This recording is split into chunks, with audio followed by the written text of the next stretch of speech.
আজকে আমরা হাক্কানি ওয়াচ চ্যানেলের স্টুডিও থেকে সরাসরি আপনাদেরকে প্রোগ্রাম দেখাচ্ছি। আজকে বিশিষ্ট একজন মেহমান বাংলাদেশ থেকে এসেছেন। ওনার কাছে ওনার একটু সংক্ষিপ্ত পরিচয়টা জেনে নেব, তারপরে সরাসরি দু একটা কোশ্চেনে আমি ওনার কাছে চলে যাব। জি সাহেব, আসসালামু আলাইকুম। ওয়ালাইকুম সালাম রহমতুল্লাহ বারাকাত। কেমন আছেন? জি আলহামদুলিল্লাহ ভালো আছি, আপনি কেমন আছেন? জি আলহামদুলিল্লাহ, আমিও ভালো আছি আপনাদের দোয়ায়। আমাদের দর্শকের জন্য আপনার একটু সংক্ষিপ্ত পরিচয়টা যদি দিতেন খুব ভালো হতো। জি, আমি মোহাম্মদ হাসান মামুন, বাংলাদেশ।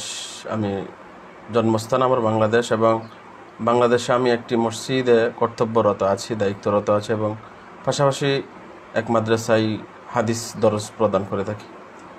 এই আমার সংক্ষিপ্ত পরিচয়।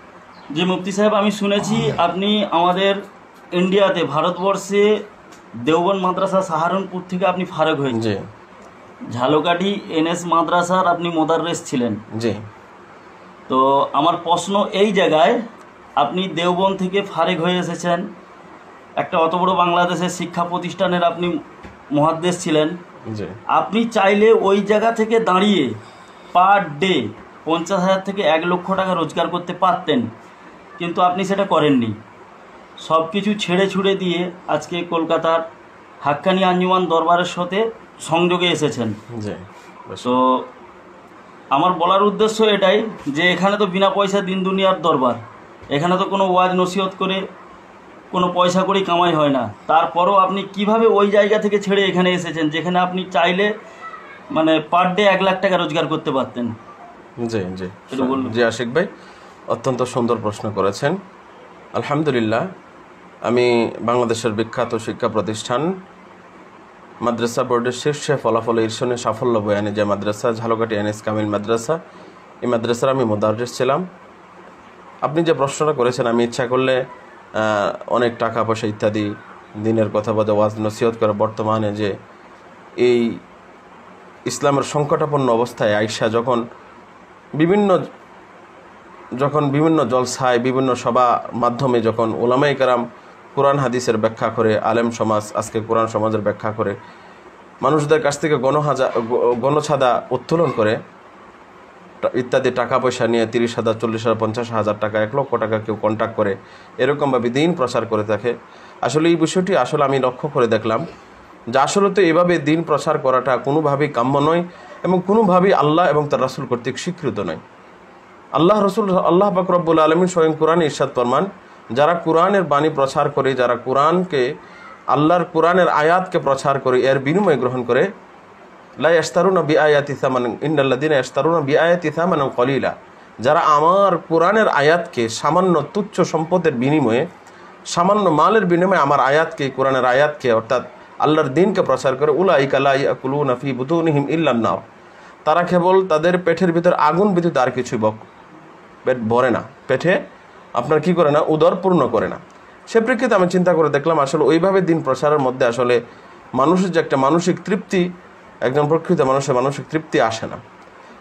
কিন্তু যখন দেখলাম এই হাক্কানি আঞ্জুমান দরবার, যে দরবারে কোরআন হাদিসের সঠিক যে আপনার যে জ্ঞান, কোরআন হাদিসের যে সঠিক পথ প্রদর্শন, সেটা মানুষের দ্বারা দ্বারা পৌঁছে দিচ্ছে, কিন্তু এখান থেকে দিন প্রচার করছে ঠিক, কিন্তু এখানে সম্পূর্ণ বিনা পয়সা মানুষদের কাছে তুলে দিচ্ছে। যেরকমভাবে 1,24,000 আম্বিয়া মুরসালিন দিন প্রচার করে গেছেন, যেরকমভাবে সাহাবাগুন, তাবিঈনগুন, তাবিঈন দিন প্রচার করে গেছেন, আজ পর্যন্ত সেটা এখনও বহমান আসছে সেই হাক্কানি আঞ্জুমান দরবারে। সেই প্রেক্ষিতে এই দরবার আমার কাছে অনেকটাই আমার কাছে এই দরবার আমার কাছে শ্রদ্ধাশীল, এবং এই দরবার আমার কাছে অনেকটাই আমার কাছে একটা খুবই আগ্রহ হয়ে এই দরবারের সাথে সংযুক্ত হয়ে গেলাম আর কি।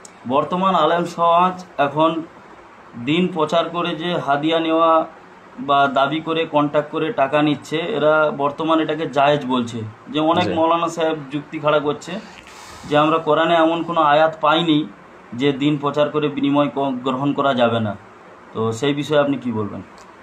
দেখুন, দিন প্রচার করে বিনিময় গ্রহণ করা যাবে না, যারা বলছে এই কথাটি বিনিময় গ্রহণ করা যাবে না এমন আয়াত খুঁজে পাচ্ছে না। তারা হয়তোবা আল্লাহ রব্বুল আলমিনের ওই আয়াতকে দেখতেছে না, যে আমি ইতিপূর্বে আয়াতটি আমি আপনার সম্মুখে তেলাওয়াত করলাম, যে যারা কোরআনের আয়াতকে অর্থাৎ কোরআনের আয়াত বা কোরআনের বাণী প্রচার করে যারা কি করে বিনিময় গ্রহণ করে, তারা তাদের পেটে আগুন ব্যতীত আর কিছুই ভক্ষণ করে না। অতএব যেখানে কোরআনের আয়াতকে, একটা আয়াতকে যদি কোনো ব্যক্তি কোরআন আয়াত পাঠ করে কিংবা এই কোরআনের আয়াতকে কোনোভাবেই যদি বিক্রি করে, কেউ তাবিজ লেখে, কেউ ঝাড়ফুঁক করে কোরআনের আয়াতের মাধ্যমে, কেউ কোরআনের আয়াতের মাধ্যমে জলসা করে, যেরকমভাবে বর্তমানে অহরহ এটা চলছে কন্ট্রাক্টের মাধ্যমে, যদি কেউ এরকম করে এটা সম্পূর্ণরূপে হারাম হবে। আল্লাহ রব্বুল আলমিন যে বিধান, যে আল্লাহর এই কোরআনের আয়াতকে সামান্য সম্পদে, তুচ্ছ সম্পদের বিনিময়ে যারা বিক্রি করবে তারা লা ইয়াকুলুনা ফি বুতুনিহিম ইল্লান নার, অর্থাৎ তারা জাহান্নামে নিক্ষিপ্ত হবে অবশ্যই। জি মহাশয়, বর্তমান সমাজে আলেম সম্প্রদায় বহুত ফেতনামূলক বয়ান করছে, তো সেই সুবাদে এখন আমরা কোন আলেমের বয়ান শুনবো? জি আলহামদুলিল্লাহ, অত্যন্ত সুন্দর প্রশ্ন করেছেন। বর্তমানে যেহেতু আমরা এমন এক যুগ সন্ধিক্ষণে উপস্থিত হয়েছি যখন মানুষ হালাল এবং হারামের মাধ্যমে এমনভাবে ডুবে গেছে যে হালাল এবং হারামের মধ্যে ডুবে যাওয়ার পরেও মানুষ টের পাচ্ছে না, এমনকি বর্তমান আলেম সমাজও টের পাচ্ছে না যে আমি হালাল এবং হারামের মধ্যে সংমিশ্রণভাবে আমি ডুবে যাচ্ছি। এই যে মনে করেন আজকে হাদিয়া তুহফা বিভিন্নভাবে বিভিন্নর কাছ থেকে গ্রহণ করে থাকে, এই হাদিয়া তুহফাটা আমি যদি আপনার কাছ থেকে কোন হাদিয়া গ্রহণ করি, অথচ আমার জানা নাই যে আপনি হালালের সাথে সম্পৃক্ত আছেন সঠিকভাবে কিনা, হারামের সাথে সম্পৃক্ত আছেন কিনা আমার জানা নেই, আপনার কাছ থেকে তো এরকম হাদিয়াটা গ্রহণ করা ঠিক হবে না। কারণ আমার রাসূল তো বলেছেন আল হালাল বাইয়িনুন ওয়াল হারামু বাইয়িনুন ওয়া বাইনাহুমা মুশতাবিহাতুন, যে হালালও সুস্পষ্ট, হারামও সুস্পষ্ট, এবং এত দুবের মাঝে কিছু সন্দেহাতীত বিষয়গুলো আছে। যেমন আমি কারো ব্যক্তি সম্পর্কে জানি না যে তার ইনকাম সোর্স হালাল নাকি হারাম, তারপরেও আমি তার কাছ থেকে হাদিয়া নিচ্ছে, হাদিয়া খাচ্ছে, কিংবা তার সাথে আমি সম্পর্ক রাখছি, তার ঘরে খাওয়া দাওয়া ওঠা বসা করছে। কথা স্টপ করে আমি একটা কথা বলতে চাই, বর্তমান আলেম সমাজ বলছে হাদিয়া গ্রহণ করা সুন্নত, রাসূল সাল্লাল্লাহু আলাইহি ওয়াসাল্লাম হাদিয়া গ্রহণ করতে এমন তাদের বাড়িতে দাওয়াত খেয়েছে, তাদের থেকে হাদিয়া নিয়েছে, এইভাবে একটা আমরা শুনতে পাই বর্তমান সমাজে। তো এই বিষয়ে আপনি কি বলছেন?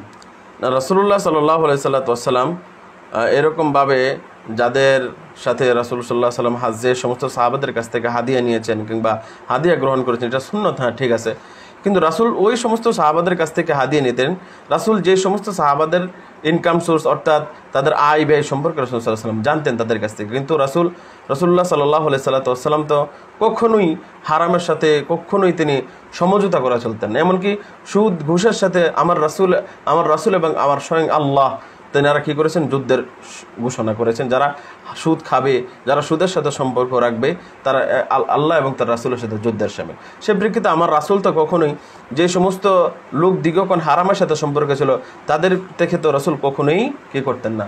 হাদিয়া গ্রহণ করতেন না, কখনোই পারেন না, তিনি এটা করেন না। যারা এইসব প্রচার করছে তারা ভুল প্রচার করতেছে। কিন্তু বর্তমান সময়ে ওলামা সম্প্রদায় বলছে আমরা বর্তমান ভারতবর্ষে বাস করছি, এটা দারুল হরফ, এখানে নাকি সুদ জায়েজ আছে।